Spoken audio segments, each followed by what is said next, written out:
Continue with the same topic. So we are just discussing about the stoops.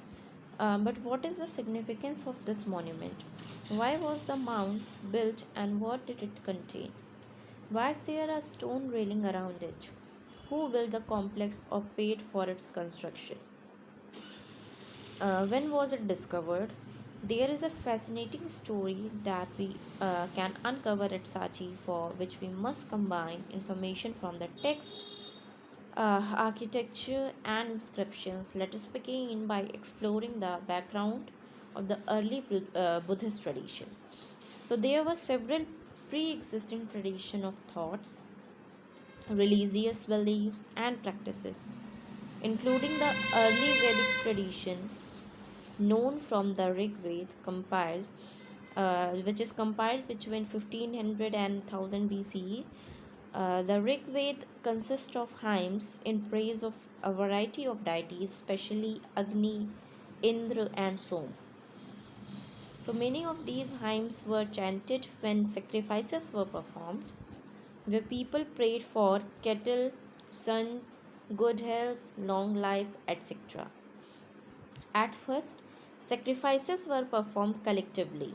Later, some were performed by the heads of households for the well-being of uh, like domestic units.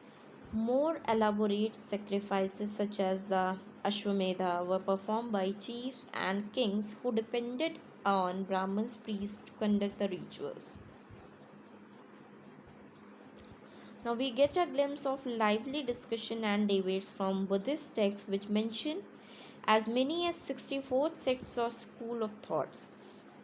Teachers traveled from place to place, trying to convince one another as well as laypersons about the validity of their philosophy or the way they understood the world.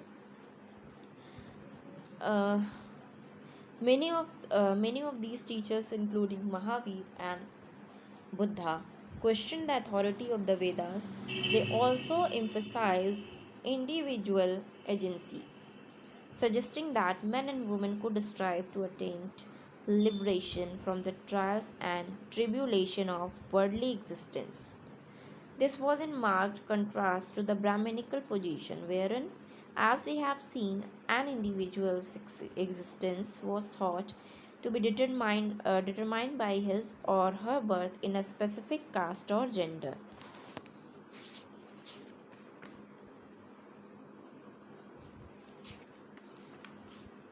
Now, uh, the basic philosophy of the Jains were already in existence in North India before the birth of Vardhaman, who came to be known as Mahavira in the 6th century.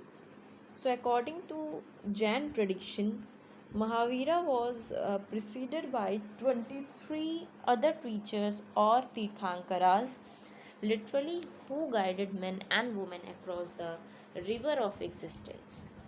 The most important idea of Jainism is that the entire world is animated, even stones, rock, and water have life. Non-injury to living beings, especially to humans, animals, plants like and insects, is a central to Jain philosophy. In fact, the principle of ahimsa emphasized within Jainism has left its mark on the Indian thinking as a whole. According to Jain teachings, the cycle of birth and rebirth is shaped through karma. Ascetic and penance are required to free oneself from the cycle of karma.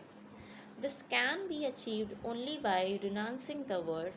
Therefore, monastic existence is a necessary condition of salvation. Jain monks and nuns were took 5 vows to abstain from killing, stealing, and lying, to observe celibacy, and to abstain from possessing property. Gradually, Jainism spread to many parts of India. Like the Buddhist Jain scholars just produced a wealth of literature in a variety of languages: Prakrit, Sanskrit, and Tamil. For centuries, manuscripts of these texts were carefully preserved in libraries attached to temples. Some of the earliest stone sculptures associated with religious tradition were produced by devotees of the Jain Tirthankaras and have been recovered from several sites throughout the subcontinent.